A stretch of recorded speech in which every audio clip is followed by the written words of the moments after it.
오늘 새정치민주연합의 전북지사 후보 경선을 마지막으로 6.4 지방선거 광역단체장 대진표가 완성됩니다. 세월호 참사 후속 대책을 놓고 여야가 의견을 조율하고 있는 가운데 새누리당은 국가 차원의 재난관리 컨트롤타워를 구축하기로 했습니다. 정치권 소식 알아보겠습니다. 조태현 기자. 네, 국회입니다.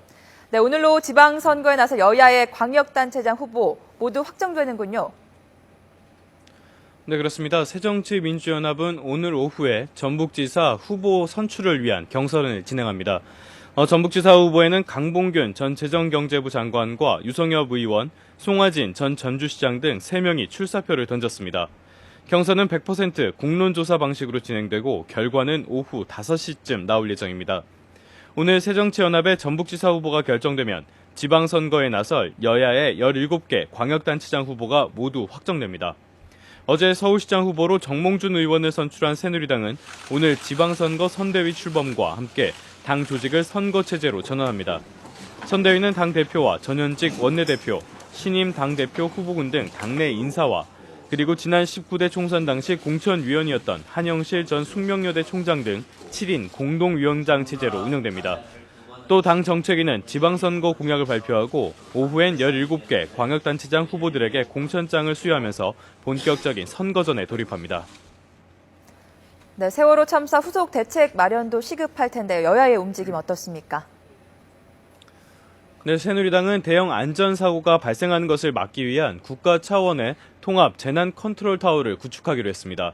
새누리당 주호영 정책위 의장은 오늘 회의에서 후진국형 사고가 다시는 일어나지 않도록 하기 위해 재난 시스템 총괄 지휘 타워를 재구축하겠다고 밝혔습니다. 또 지방선거 공약 1순위에도 안전을 제일 우선으로 두겠다고 덧붙였습니다. 새정치민주연합은 세월호 참사를 규명할 상임위원회를 조속히 소집할 것을 여당에 촉구했습니다. 박영선 원내대표는 더는 국민들에게 기다리라고 하는 정부의 말을 믿을 수 없다며 유가족의 요청을 국회가 외면해선 안 된다고 말했습니다.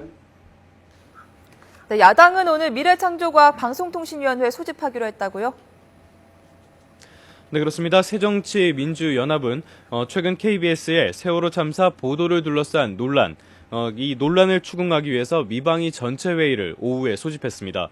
새정치민주연합은 참사 보도에서 KBS가 오보를 하는 등 재난방송 주관사 역할을 제대로 했는지 따져보겠다고 밝혔습니다. 또 전 보도국장이 사퇴하면서 제기한 방송 독립성 문제를 점검하기 위해 최성준 방송통신위원장과 길환영 KBS 사장 등의 출석을 요구했습니다. 하지만 새누리당 소속 위원들이 전원 불참할 가능성이 높은 것으로 알려져 회의가 계획대로 진행될지는 미지수입니다. 새누리당은 야당의 상임위 개최 요구를 당리 당략과 정치적 공격을 위한 것으로 규정하고 출석하지 않는다는 방침을 세웠습니다. 지금까지 국회에서 YTN 조태현입니다.